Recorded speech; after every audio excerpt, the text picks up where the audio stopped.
I was just going to admit to the fact that sometimes I put butter on saltines. So anyway, back to the pizza. Now, wait a minute. That's a game changer. I knew that. That is a game changer. What? If you put butter on saltines, it's delicious because I've done it and it's amazing and I love it. Yes. I mean, if you didn't get enough salt already, now you got salt and grease. I mean, it's just amazing. It's the best because you need to balance the dryness of the saltines with the moistness of the butter. It's perfect. Correct. You are correct. We are in total harmonious agreement. Yes. Dave, you should have shared that before. I'm sorry. Bad me. I will flagellate myself later after the episode is concluded. Self-flagellation will commence at the end of this recording. Your penance is to then eat buttered saltine crackers. That's not penance. No, that's a fucking reward. That is no punishment whatsoever.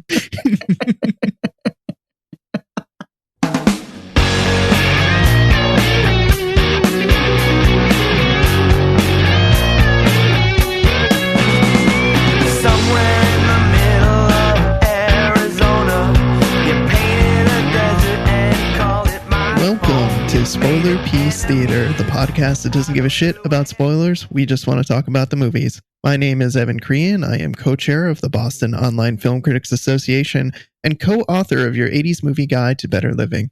My name is Megan Kearns. I'm a contributor to Edge Media, and I too am a member of the Boston Online Film Critics Association. My name is Dave Riedel. I write occasionally for Salt Lake City Weekly, and hey, Bafka, me too. Ditto. Yes. On this week's show, we've got some movies to talk about. We are going to be discussing The Rental, Radioactive, Yes, God, Yes, and Impetigore. Quite a collection to discuss today. Yeah. We are going to kick it off by talking about Impetigore, which is a horror film coming to Shudder.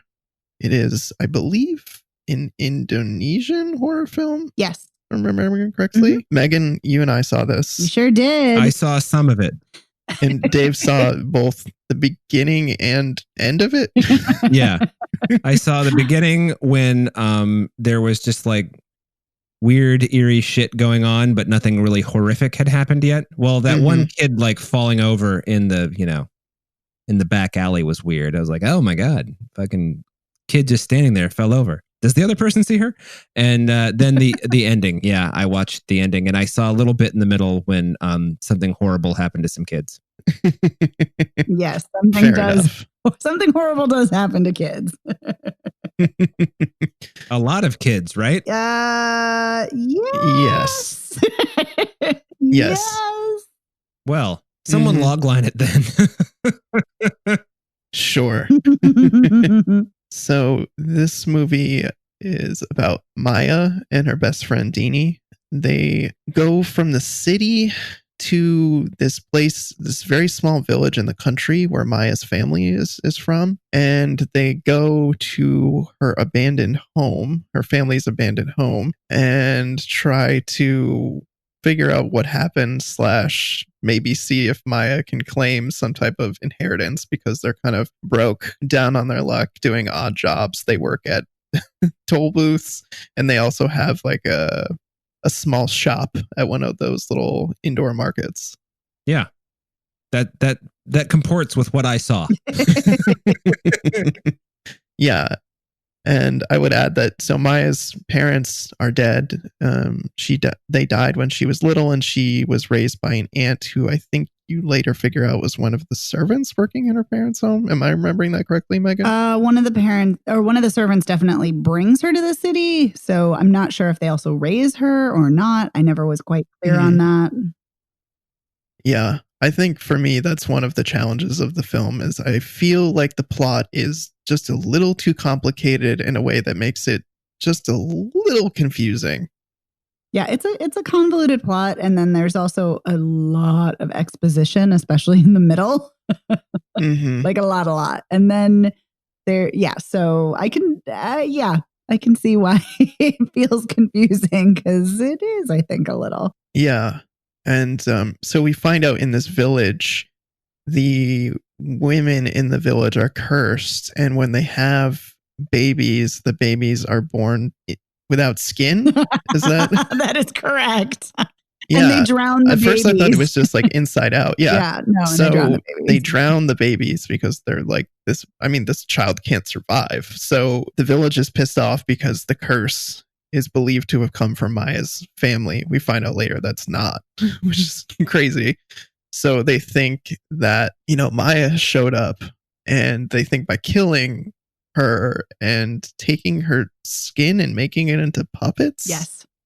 That will break the curse. Yes. If it sounds strange, it really is a strange film. And there's this whole thing with puppets and how Maya's father was this famous puppeteer. And then supposedly these three girls in the village went missing, and they were killed, and their skin was used for Maya because she was born without skin. That's the scene I saw. Like somebody like breaking the necks of those three kids and then making puppets out of skin. Yep. And I was just like, gross. So. I also have to say, this is the third movie this year so far I've seen about creepy puppets. Like a creepy shadow puppet show. Wow, what a trend. Yeah, I don't know what's happening, but Coco D, Coco Day, and Judy and Punch also have creepy shadow puppet shows. Just saying, it's very weird. Yeah, who knew 2020 would be the year of creepy puppet energy? Very true. Yeah.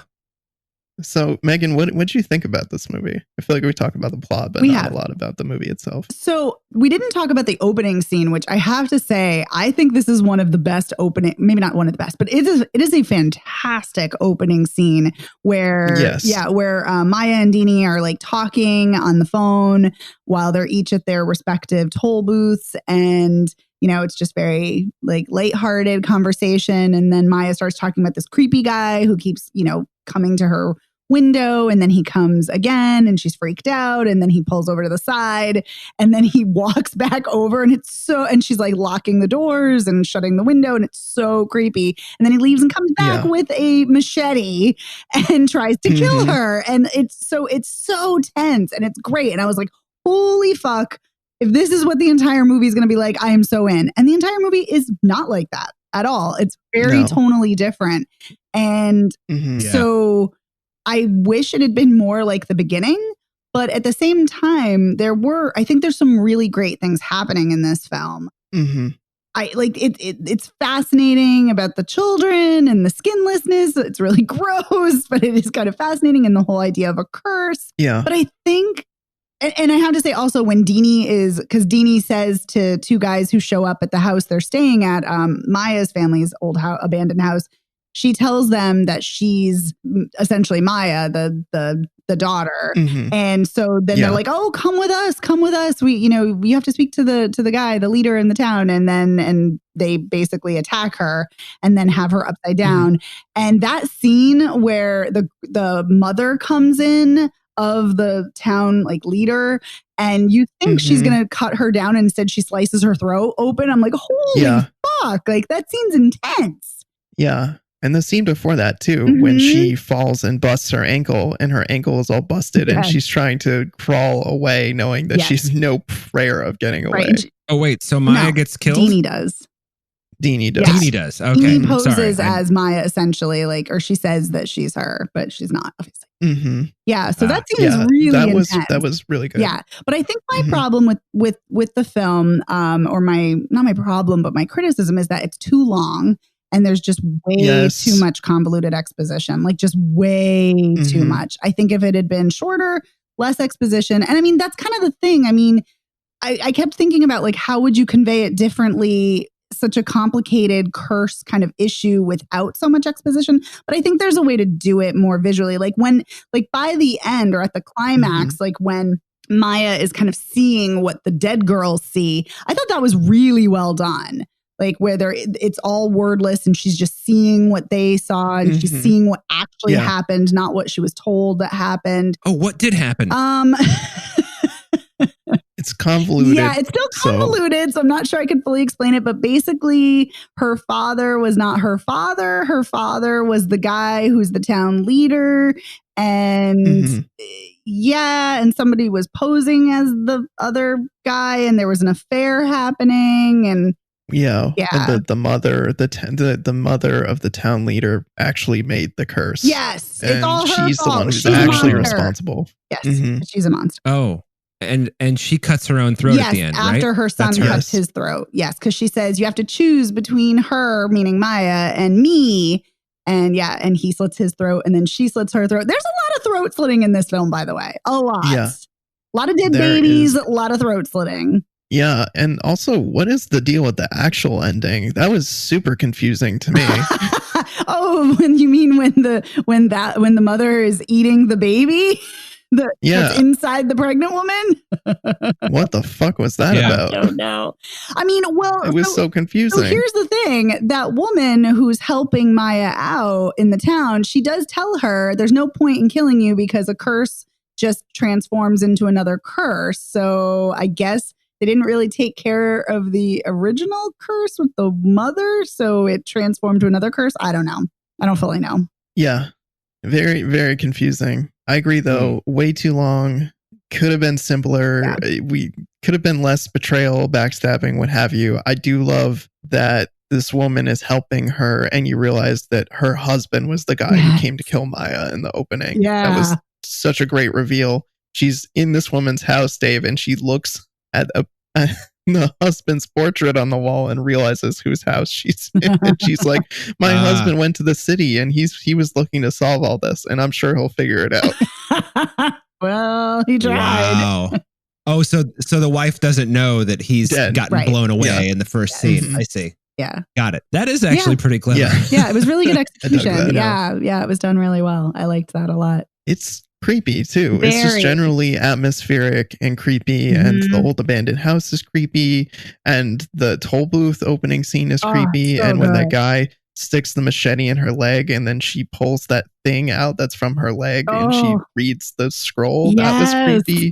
The guy in the bus was creepy on the way there when they're talking to that guy. Solid horror, not so great story. Just too convoluted, too long. But I did like some elements of this. It was pretty darn creepy. Yeah, it is interesting. And they are not the same country by any means, but this did kind of, in a way, remind me of the Laotian film we saw earlier this year, The Long Walk. And just in the sense of curses and spirits and ghosts kind of lingering. And so there were those elements that reminded me. And I was wondering, I was like, is this a big part of Southeast Asian culture and East Asian culture where, about spirits. And so that's why that's infusing a lot of their horror. And then I was thinking about other countries in that region, and I think it is. So anyway, I was kind of, thinking about that. Like maybe that's why maybe it felt a little more convoluted because there's so much about curses. But no, I don't think so. I think it's just it is kind of convoluted. But anyway, but it was really creepy, and there were some really effective scenes that were truly like, yeah, and definitely made my skin crawl. Yes, especially skinless babies. Man, am I glad I didn't see that. Yeah, and we do actually see skinless babies. Like that's the thing; it's not just alluded to. You see them, and then there's the one guy who survived. Yeah. Oh, yeah, no. Maybe a good point to move on to talk about our next movie, which is Radioactive. I do want to break into the Imagine Dragons song. I'm not gonna lie. Yeah, in my head, it was kind of playing. Right. Not Imagine Dragons. No. The Firm with Jimmy Page and Paul Rogers. I mean, come on. Oh, naturally, sure. Radioactive ring, radioactive ring. Megan, do you want to give a plot summary of this one? Sure. This is a biopic of Marie Curie, the famous scientist, and played by Rosamund Pike. It's directed by Marjane Satrapi, and it's an adaptation of Lauren Redness's graphic novel Radioactive, Marie and Pierre, Love and Fallout. I believe that's the full title. And so it's basically covering from like 1893 to 1933, I believe. But also there's time jumps, and we'll get to that. Yes. So Yes, but that is basically the summary. It's about Marie Curie. Yes. And this is an Amazon movie that's coming out exclusively on Amazon. Yes, that is true. It is. So, initial thoughts. What do we think of this movie? I was going to ask you what you thought. Okay, I'll tell you. Okay. I liked this movie, and I was surprised that I liked it because I feel like the movie took some more, not psychological, but more fantastic turns in places that I thought I would really dislike, but I thought for the most part, they were really well executed. I don't know how I feel about the flash forwards personally, but I understand why they're there. I think they serve a point of explaining to the average person who may not know much about Marie Curie and her impact on science. I think seeing the ramifications, both positive and negative, although mostly negative, this movie seems to stay. I think that is important to show people because I don't think people necessarily understand the impact of some of this work, especially in how they sacrifice their bodies for this learning. You know, they really sacrifice their bodies and their lives to make these amazing scientific discoveries that we are still benefiting from today. Yeah, it's funny. You're touching. So I think I may have liked it less. But so I think this is a very uneven film, like very uneven. And like I think Rosamund Pike is solid. I always enjoy her. I think she's good here.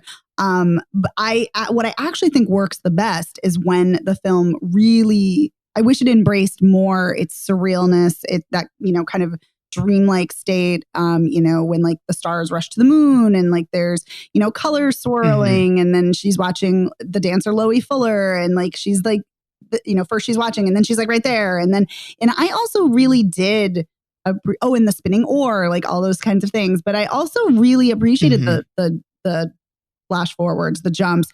And like, it's obviously obvious what they're doing. Like they're obviously contextualizing her work. And like you said, showing the ramifications and how, you know, destructive, you know, radioactivity is, but also how constructive it is, you know, with cancer treatments. But I found it really fascinating to kind of contextualize it in that way. I'm also not sure it always worked in its execution, but I think it's a really intriguing idea. And that's actually straight from Lauren Redness's graphic novel. She did the same thing where she contextualized Marie and Pierre Curie's work, which I thought was really, really great. A great way to do that. My problem with the film, or my issues, are more when it's too much of a very traditional kind of formulaic biopic. When it goes that route, that's when I kind of was less interested in what was happening.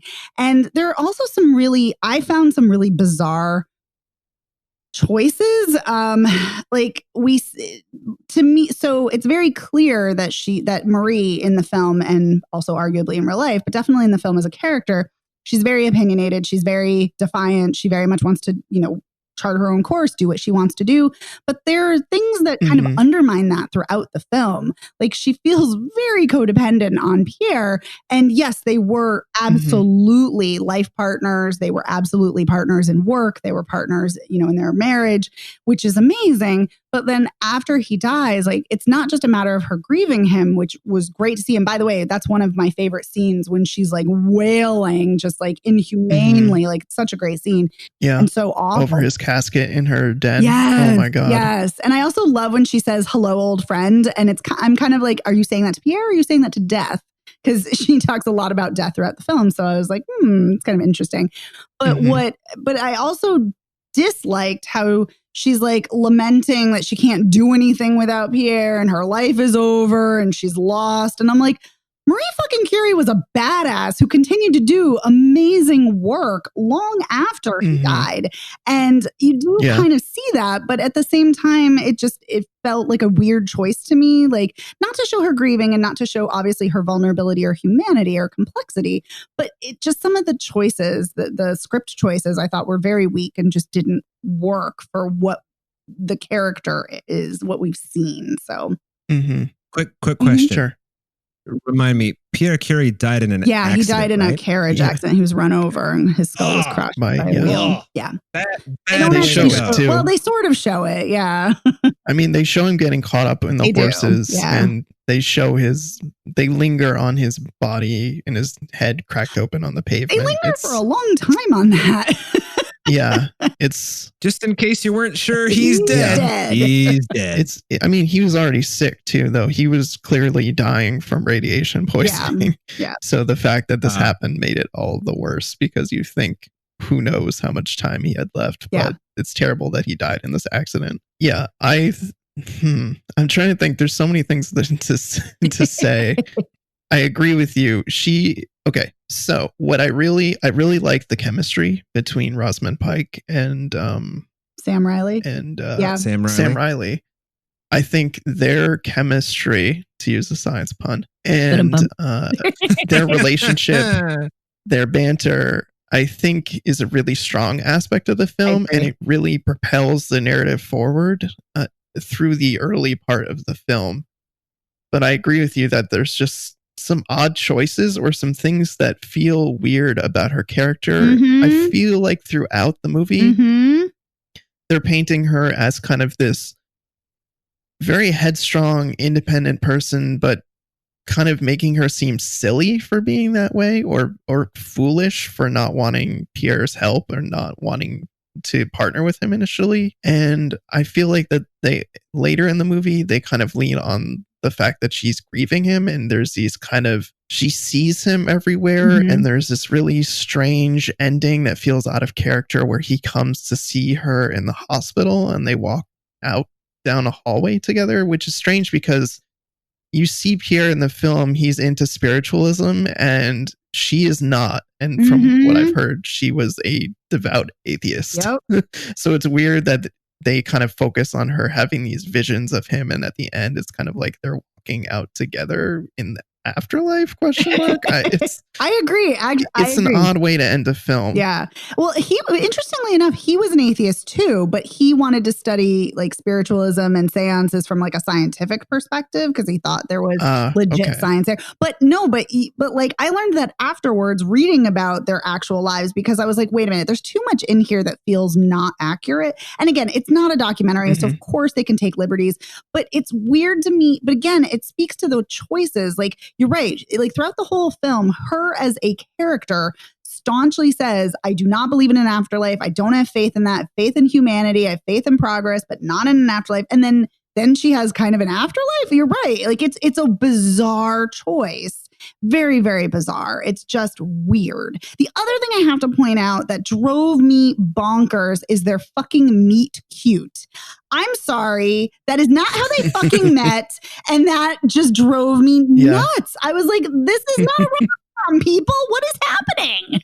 They did not bump into each other and meet that way. And like I said, I don't want to be a stickler, but like, because I didn't even know how they met when I was watching the film. And I was like, I have to find out, is this actually accurate? Because if it is, okay. But if that's not how they met, and it's not how they met, they were introduced by a colleague, I'm like, this is ridiculous. So yeah, so there are just some strange choices that for me really took me out of the film. But when it was good, it was really good. Like, and I just wanted more weird. Like, if you're gonna lean into it, lean in. Like, go all the way. Go fucking bizarre. Go more hallucinatory. Go for it. Just be weird. The weird was what worked for me. When they're laying in bed together and their shadows are cast against the ceiling and their shadows drift up to the sky and then into space, and then the sun like moves in on itself and we see like the atoms. Yes. That was great. That was great. And when she's enveloped by incandescent green, and oh my God, yes. I want more weird. I want more dreamlike. Yes. I loved the framing they chose a lot of times for them as a couple. There's that scene where they kiss and there's the fire that's behind them. As if they're ignited. Coming between them. Yes. Oh, that was a great scene. I love that. I thought there were some really good things in this movie. I thought the cinematography was incredible. Just like super lush colors and such drastically different palettes from scene to scene. You know, I think of that scene where they go and they swim in the pond together and you see the greens of the trees. And then I think to when they're at that outdoor cafe at night and it's these blues and grays. It's just, I don't know. It's such a vibrant movie. And that was definitely something I responded to a lot. Yeah. I kind of was wondering, And I meant to look it up before the show. But yeah, I was kind of wondering if the blue specifically, so that like blue, that specific shade of like almost midnight blue kept showing up like throughout her clothing, the sky, like in the cafe at night, as well as in her lab at night. And I think I don't know if this is a conscious choice, but I would be shocked if it wasn't. That blue, that kind of shade of blue is the color that radium gives off. And that's the color used throughout the graphic novel. And so I'm wondering if that's why it was used so much throughout the film. Because when they show radium, they show it as green, which is different. So I don't know. So I don't know. Maybe somebody just really liked blue, or maybe it's a nod to the graphic novel. Not sure. But yeah, I love the color choices too. I agree with you. One thing that I was wondering about this movie, because you're talking about things that were not accurate, I wonder what combination of it is the fact that it's based on a graphic novel and the fact that the writer is the same person who did The Aeronauts from last year, which we've all heard was wildly historically inaccurate. Well, and the thing of it is like, I'm totally like, I don't want to seem like I'm a stickler for historical accuracy because, again, this is not a documentary. It doesn't have to be historically accurate, Right. But like, it's just weird to me, the things that are super, super accurate. Like, yes, Marie Curie did sleep with a vial of radium every night. And yes, Pierre did put a fabric of radium on his skin just to see what the fuck would happen. It's so weird. And so there's those moments and like her affair with Paul, like, yes, that really did happen. Like, there's some details that like are kind of overlooked in other depictions of her life, or that people don't always know about her. But it's weird that there's certain things that are so accurate and then other things are just so not. And I agree with you. I do wonder if it's because of the screenwriter. Yeah. And I think, to me, the weakest part of the film is the script. So I do think there's an issue there. So I agree. It's from an artistry perspective. I appreciate it. Yes. From the visual perspective, from a performance perspective, but the writing is definitely the weakest link here. Yeah. Some of the choices are like, what? Well, I also dug the kind of wacky 80s style synths music that was punctuating this movie. Yeah, but it's so interesting because you get some of these like really gorgeous orchestral scores, and then you get like synth music. It was great. It was a nice juxtaposition.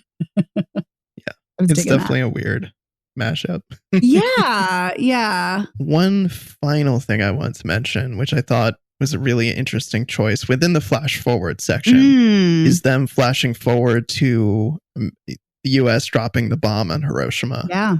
And I think I respect this movie for making us watch the bombing and also showing the perspective of the people who are there on the ground, just living their lives and seeing this bomb drop. Oh, I agree. And I commend this movie for making us sit with the uncomfortableness of this. Yeah. I mean, it's also interesting because it's not an American film, so it's it's a British European film, so that could be part of the reason why. But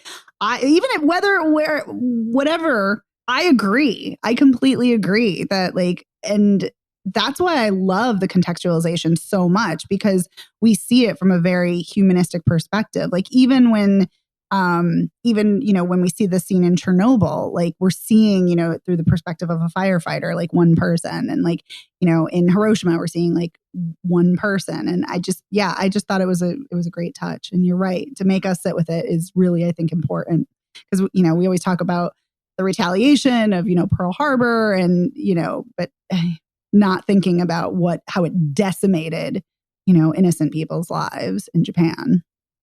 And we should sit with that.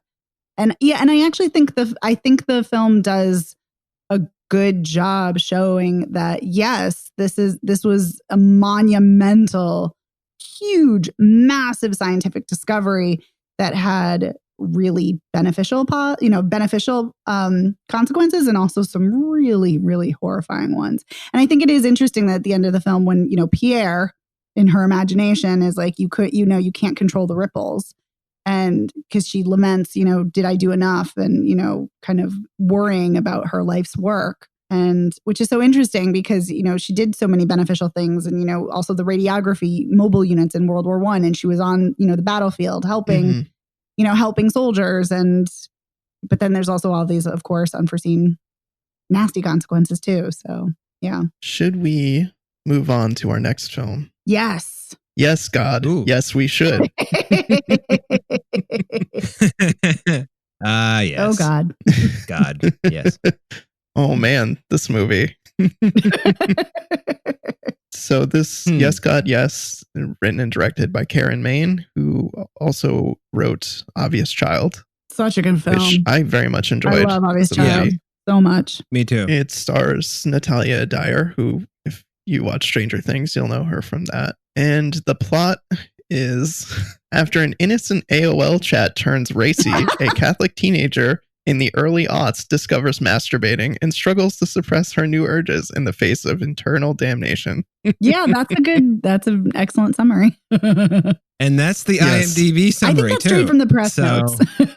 Wow. Yeah, I suspected as much. Because I didn't read that summary on IMDb, but I read that summary somewhere else. But regardless, great summary. Whoever wrote it. Yes. Kudos to whoever wrote this. I don't know about you guys, but I really liked this movie. Yeah, I liked it too. I thought it was a fucking hoot. Yeah. Like I'm not a, I had a brief, I've been chastised for, not chastised. Certain people have said to me, no, this is not really how it went down, but there was some fundamentalism in my family. Let's just put it that way. But there is no Catholicism of any kind. And, even though my first two serious girlfriends in life were both Catholic, they were not devout by any means. And so, and they both went to Catholic school. Well, I guess what I'm trying to say is to see Catholic school portrayed in a way that the students are by and large believers of the horse shit the church is throwing at you, I found both novel and fascinating. And I appreciated that it took that tack. That it just wasn't a bunch of kids going like fucking bullshit religious class. That when she discovers masturbating, she's truly worried that she's gonna burn in hell for it. So I also think that's a terrible thing to inflict upon a child, that you think you're going to burn in hell for masturbating.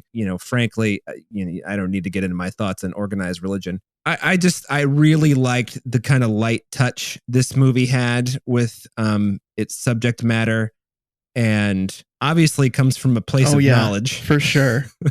I think for me, that's what resonated so much, is that I did grow up Catholic. I did go to Catholic school. I was coming of age during this time, the early aughts.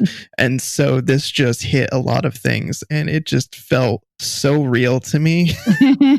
Early in the film, you see they're in sex ed class and the priest is teaching sex ed. That's something I literally had to go through. That's something crazy. I literally had to go through.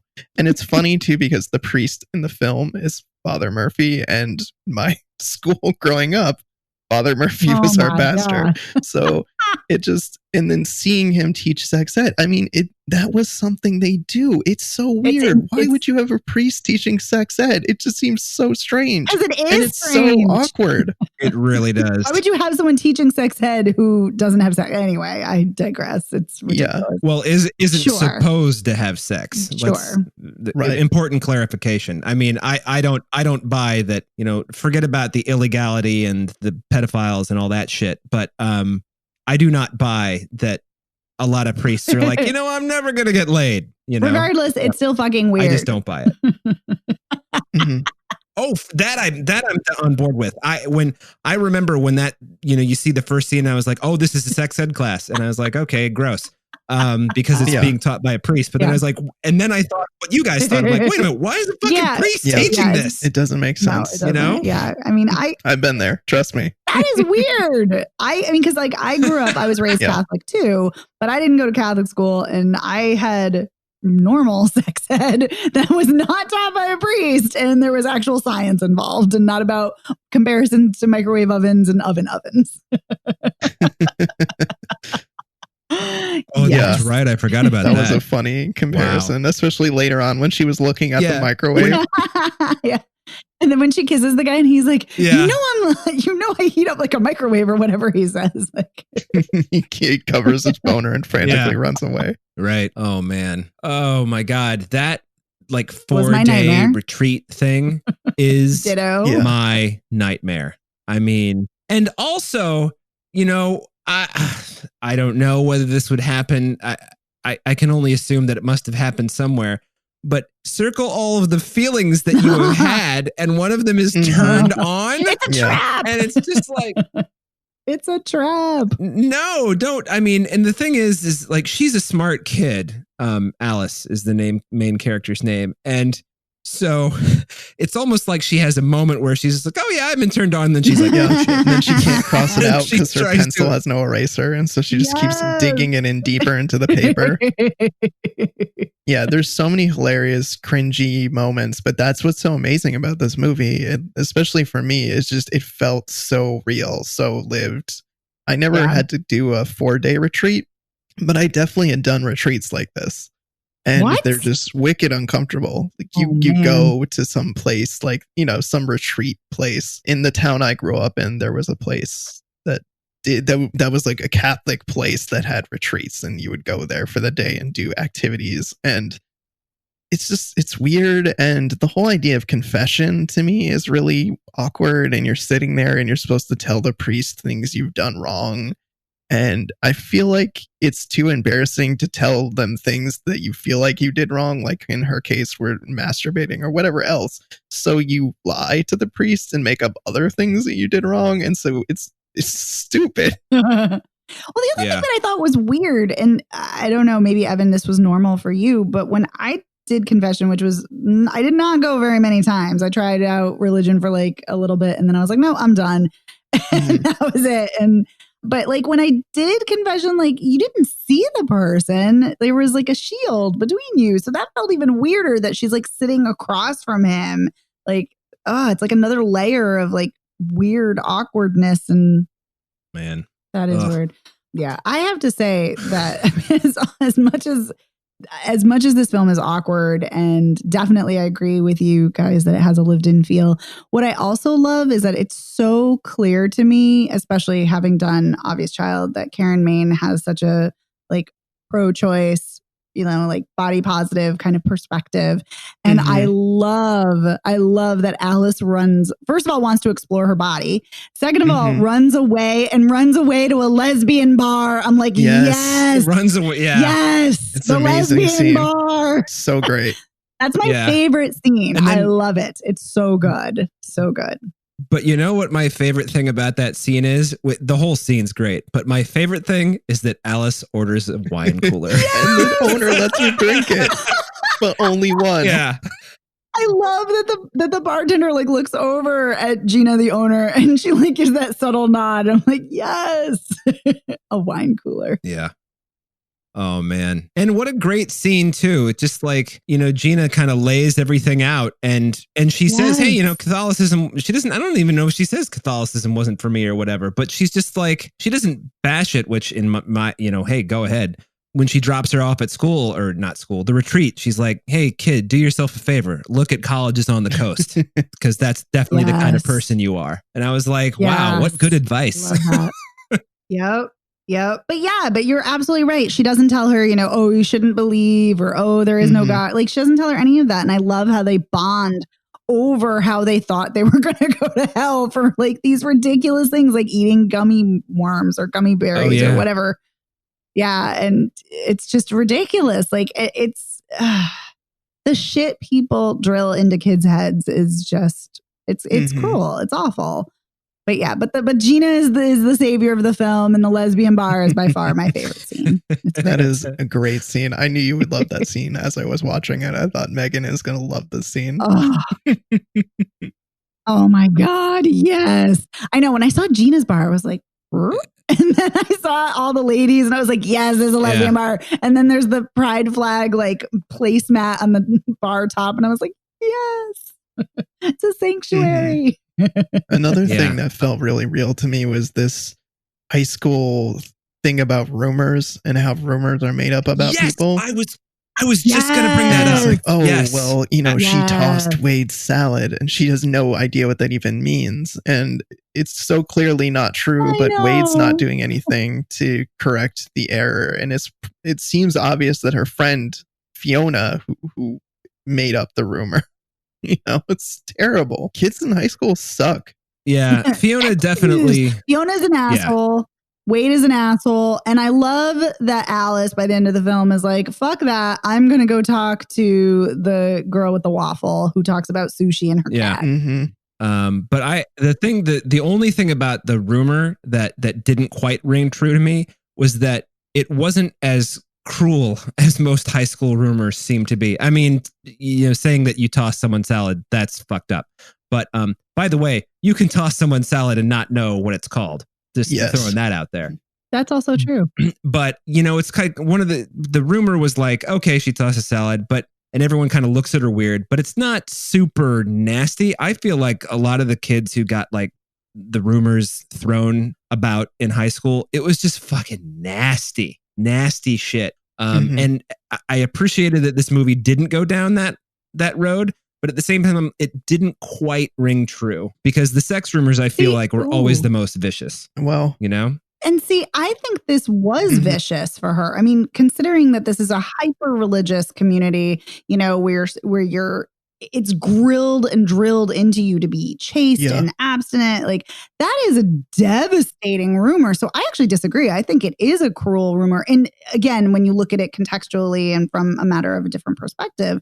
And what I also love is kind of piggybacking off of that. I love that everybody's a fucking hypocrite. Yeah. Like, one of the girls who's like the youth leader is, giving a guy a blowjob and the priest is looking at porn. And it's like, and here's Alice trying to like call that shit out in a respectful manner. Like, hey, let's just all be ourselves. And she basically gets shunned for it. Yeah.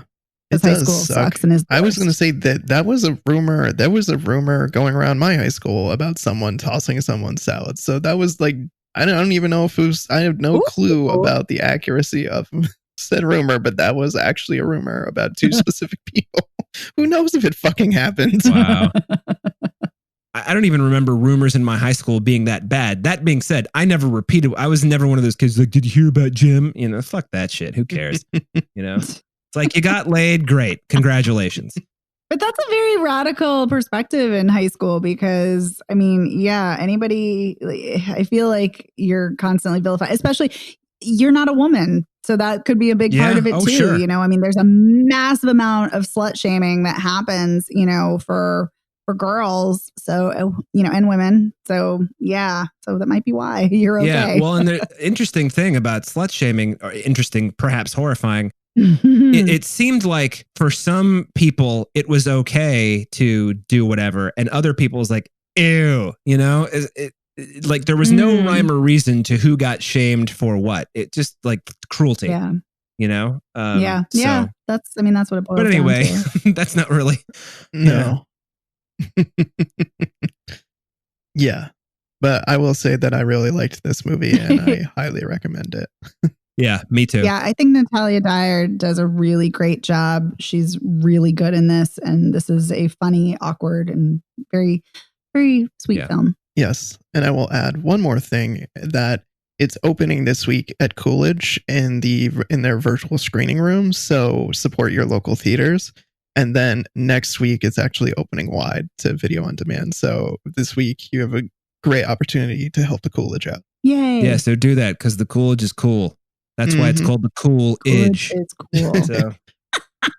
Yeah, bro. Totes. By the way, and I should have known, Evan, sidebar, why you would love this film also, because I do believe there was another film we talked about, a coming of age film about masturbation or sexual pleasure, and you were very supportive of that. So it always is great to see female sexual pleasure. I'm just saying, especially in a coming of age story. I believe the words I used in a previous episode were, we need more horny young women or something. Yes. Oh, yeah, that's right. It was Beanie Feldstein and How to Build a Girl. Yeah. Yeah. Yeah.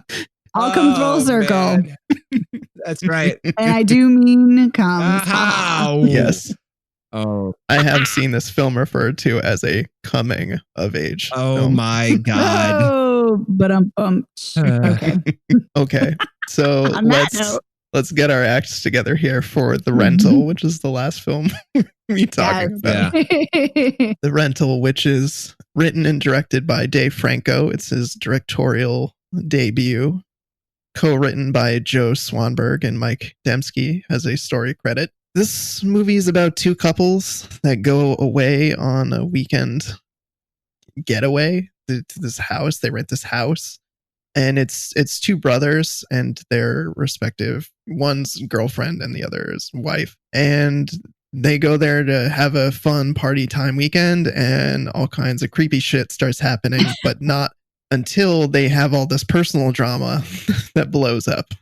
Yeah. Mm-hmm. Do Man, they ever? I gotta tell you, the personal drama in this movie is as horrifying as the horror that ends up happening in this movie. Yeah. And I think it was a really, really effective melding of the two kind of, these four people are already going through some shit. And all of a sudden, there's a fucking crazy person like stalking them. And as it turns out, random person, which yes. That's my favorite thing. I thought that was a great touch. I was so pleased that it was not the property person. It wasn't Toby Huss. Yeah. I also kept thinking, like, could it be the property person's brother? Since that's who owns the house. I was like, is it a competing, is it a competitor of their business or something? Then I thought, is it, one of his ex-girlfriends who he cheated on? But no, it was not. It was a rando. It was a rando dude. And even when he takes his mask off, they don't show his face. I was like, me too. That. I usually hate that shit, but I was like, when he's pulling his mask off, I'm like, don't show his face. Don't show his face. Don't show his face. Yep. And then they didn't. Yep. I was like, yes. I know, me too. And I love that the dog is fine. Yeah. And the dog is also, incidentally, creeped out by the guy in the house. He knows that this guy's bad news. Knows. Yep. But anyway, I mean, everybody in this movie is fucking on point, too. The performances. Oh, yeah. Yeah. Absolutely. Dan Stevens. So the couples are Dan Stevens and Allison Brie and Sheila Vand and Jeremy Allen White. And did I mention that they're brothers, Dan Stevens and Jeremy Allen White's characters? You did. So there's that element. One's, the high-powered businessman. The other's the screw-up brother who's trying to get his act together because he's now dating Sheila Vand's character. But Dan Stevens has a thing for Sheila Vand, and then they hook up there. That leads to so much drama. But you don't know. Yeah, but you don't. That's the interesting thing. You don't know he has a thing for her for a while. You just but they do have this like very intense, close connection through work, and there's like I knew right away. Well, no. But yes, you know right away, but you don't know. That's all I'm saying. It's like, it's not like Dan Stevens is like secretly calling his best friend and being like, I have the hots for her. Like it's very clear. I'm just saying, like, yes, it's very clear and obvious. If that one totally out of place scene where he calls up Sony, he's like, Chip, oh my God, my fucking business partner. I can't, and I'm going away with her for the weekend. That's insane. I can't do it. Wish me luck. And of course, Chip is Dave Franco. So of course. Yeah.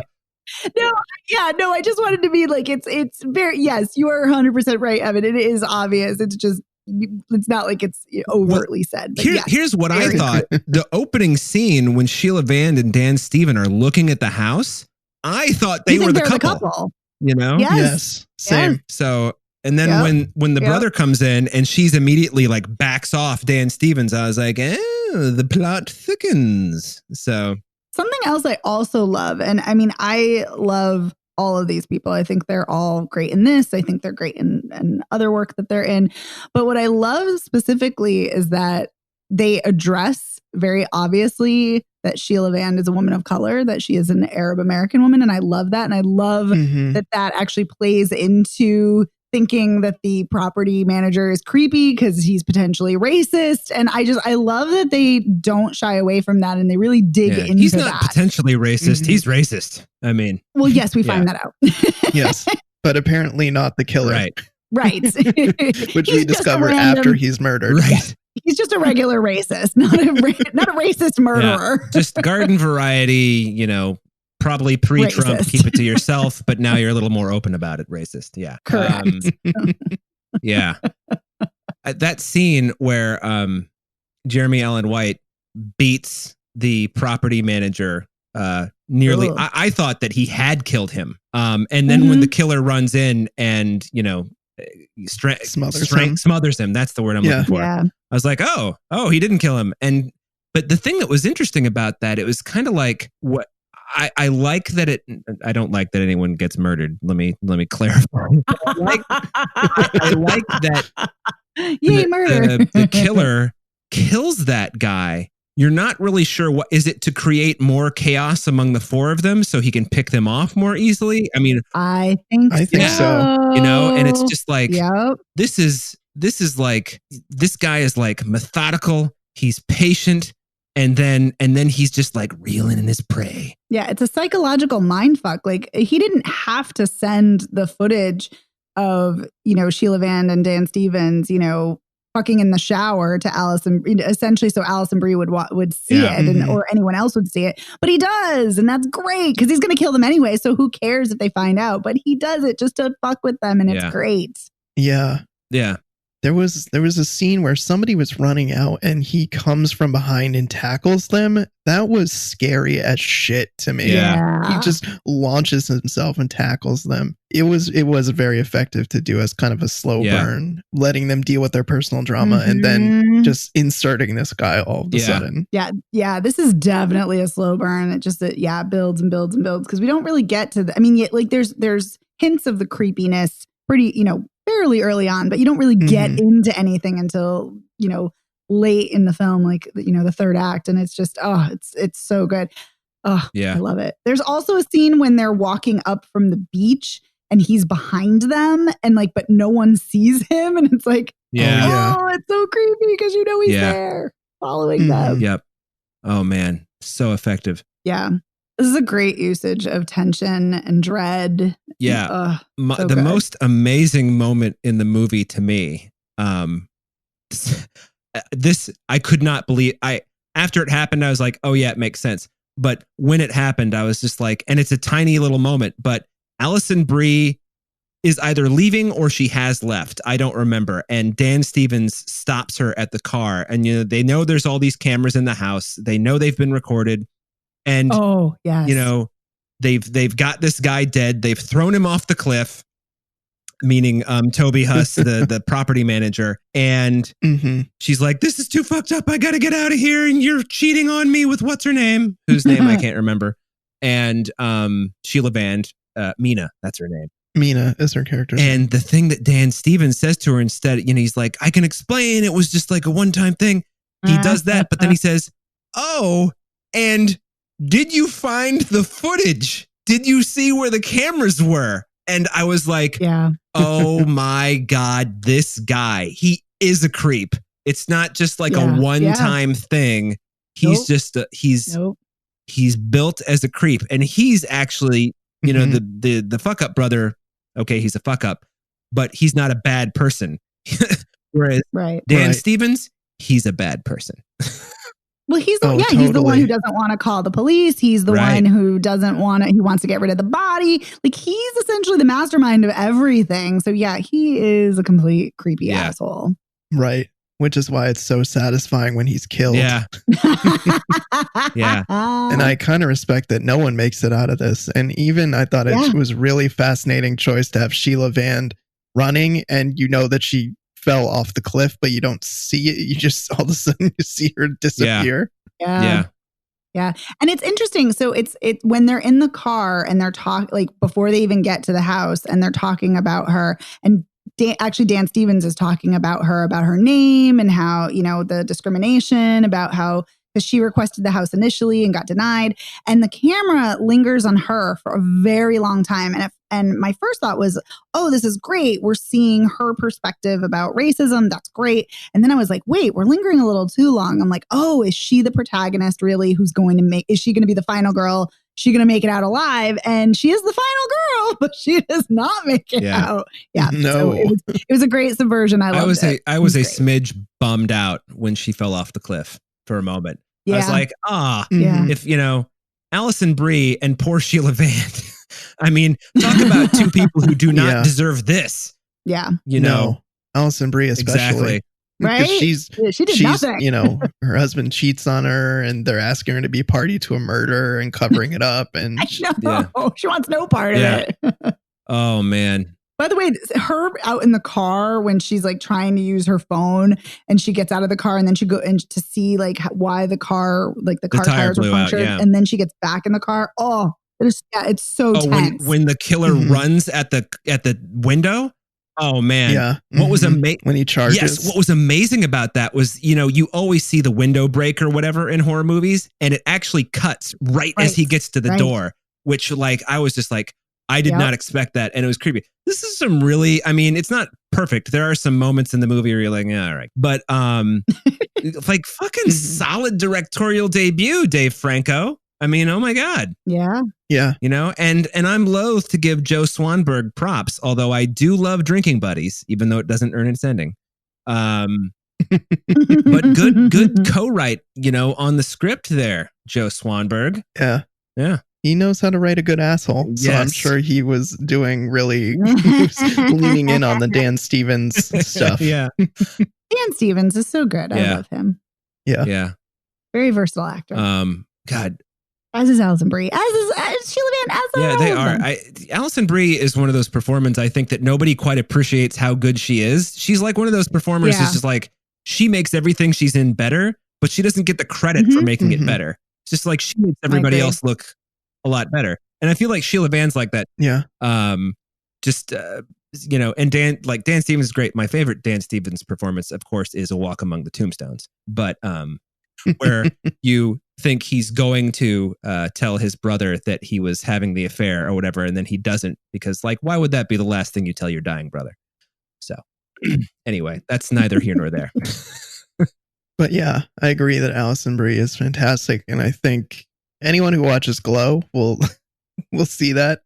I mean, the fact that she's the lead for all intents and purposes of that show. And although it's an ensemble show, and she's just incredible in it. And she's just so good. And I agree. She does not get the credit she deserves. Yeah. I mean, I wasn't going to diverge because I know we're already getting long on time, but I mean, she's amazing in Mad Men and Community. So I would say, she's amazing in everything. So yeah. Oh yeah. You know, I've never watched Community or Glow. So I've seen the first episode of Glow and I was like, I should watch more of this. And then I didn't. So yeah. So good job, Dave Franco, on your directorial debut, The Rental. Yeah. I very much enjoyed it. I think for me, my only tiny beef was just, I wish I got a little bit more about the killer. I like that it didn't give us a lot, but I wanted just a little more than I got. That's me personally. But aside from that, really good, tense movie. Yeah, I actually appreciate that we don't get more. Like, I mean, we see at the end, obviously, his methodology and looking for his next victim. And how he's moving on. Yep, and moving on to the next house, next victim, like, and setting up. Like, for me, that was enough. Just that end, you know, watching that was perfect ending. I liked it tremendously, and I also really appreciated, like you said, Dave, the infusion of their personal dramas along with the tension. And the thing about the end credits where you're seeing the killer like set up the next property, what I really, really liked about that is he's just waiting for the right one. Because you see like 5 or 6 different renters in there. Yeah. You know? And I don't know if it makes clear. Oh, it does make clear because the last scene of the movie is him running through one of the bedrooms while the people are asleep. You just don't know which group it is. Shit, I missed that. I'm gonna have to rewatch that. All right. So just really well done. Super creepy. Okay, so then let's quickly recap. Impetigore. Megan, see or don't see? Sure. I feel kind of ambivalent as well about it. It's good, but not great. And like you said, it's long and just, it gets confusing. So I'm kind of a lukewarm C. Yeah, there's some good things about it. The opening is really fantastic. So I always think it's important to see, you know, foreign language cinema, global cinema. So sure, why not? Radioactive. Yeah. Yeah. I'm lukewarm on this too, because there are great things about it. There's some great scenes, you know, and I always think we need to see more women biopics, women directed films, but there's some issues. So sure. see this too. I would say I'm a more enthusiastic see. I mean, I think any movie that can make Marie Curie's life as interesting as this movie makes it, I was impressed by that. I was not expecting to like this movie, and it surprised me in a good way. So I would say see it more enthusiastically. Yeah, I would still say see it, but yes, I'm lukewarm. And then I think it sounds like we are all very much thumbs up on yes, God, yes. Yeah. Yes, definitely. And sounds like same thing with the rental. We would all say see the rental as well. Yes. For sure. Sweet. Well, alrighty. That wraps up another episode of Spoiler Piece Theater. First, I want to just say thank you to our editor, Otto Clamor. And I want to say that you can find us anywhere you can get podcasts. And you can also find us on our website. We're spoilerpiece.com. You can find us on social media. We are Spoiler Piece Theater on Facebook, and we're at Spoiler Piece on Twitter, Instagram, and Letterboxd. And if you want to get in touch with us, there's a few ways you can do that. You can email us. We're spoilerpiece@gmail.com, or you can give us a call. 862-21-PEACE. Leave us a message, and we might play it on the show, but we'll definitely respond to it in some way or another. If you guys like the show, please rate and review us on your podcast platform of choice. You can go to ratethispodcast.com/spoilerpiece. That will take you wherever you want to go, and you can leave us a review, and we'd very much appreciate it so people can find the show. And if you really, really like what we're doing, you should join our Patreon.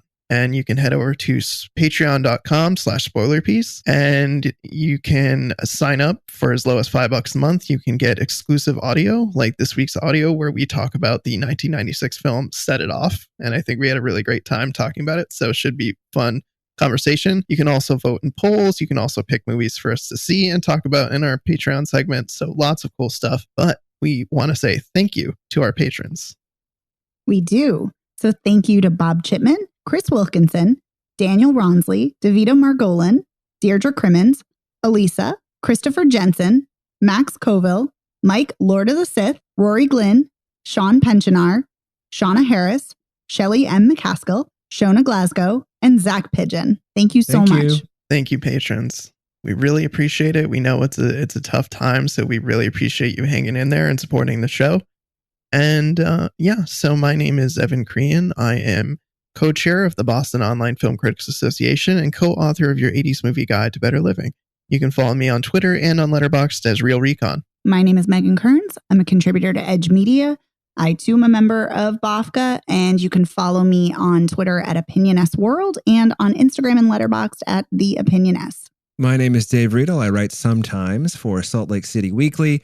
I'm a member of BAFCA, and you can follow me on Twitter, Instagram, and Letterboxd as Dave Sees Movies. And we will see you next week. Bye. Bye.